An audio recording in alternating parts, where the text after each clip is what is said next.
Stripped down to the bare metal skin to find exactly what went wrong within. Cases split open, gears in a row, under the light of the shed's dim glow. Measuring the bolt that fell in the pan, a tiny little hitch in the master plan. 5 millimeters wide, 35 long, the piece of the puzzle where it doesn't belong.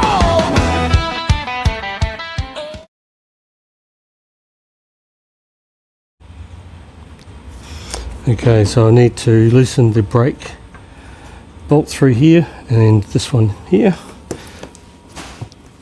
so I can do the adjustments.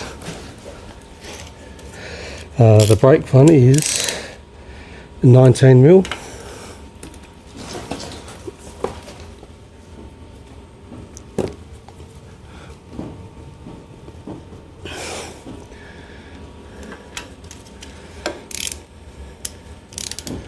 Maybe if I did it the other way, righty tighty, lefty loosey.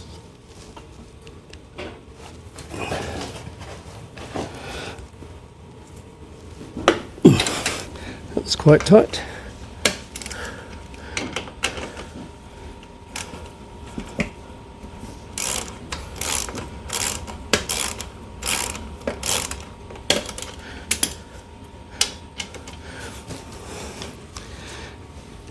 And the main wheel nut is 24.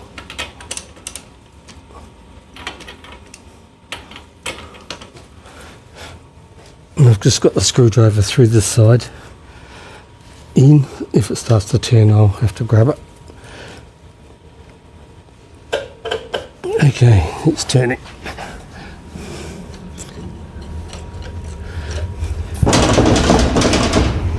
I'm just going to have it locked under the bottom of the shocker to stop it from turning.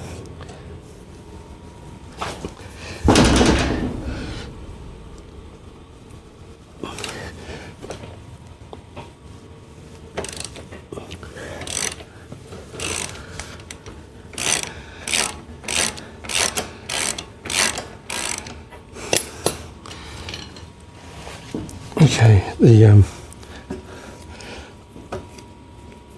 just release any tension off the foot brake. I haven't done that up, it's just I slipped that on the other way when I was doing this with the chain, because I won't put that on until the right hand cover is done. So I'll just make sure that's pinty loose. And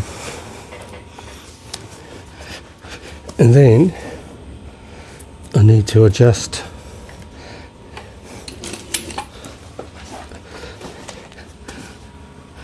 these cams, and whatever I do on this side has to be exactly the same on the other side. So I need to bring the cams down to enable the wheel to move forward. There's plenty of adjustment in the brake section. I don't know what's behind here, but I assume because of the pin it will allow it to go.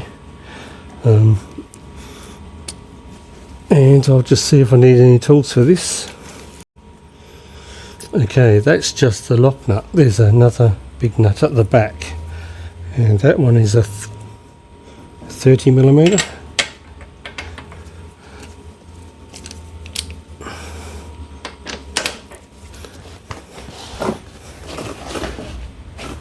Just squash my foot under there to stop the wheel turning or the bike tipping too much.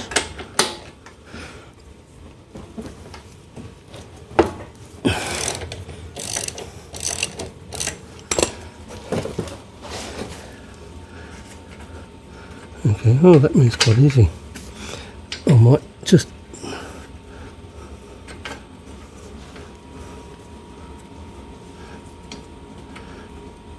keep it just nipped so I can move it one thing at a time and hopefully not get lost. I'm trying to work out how to put this light so I can see without making too many shadows.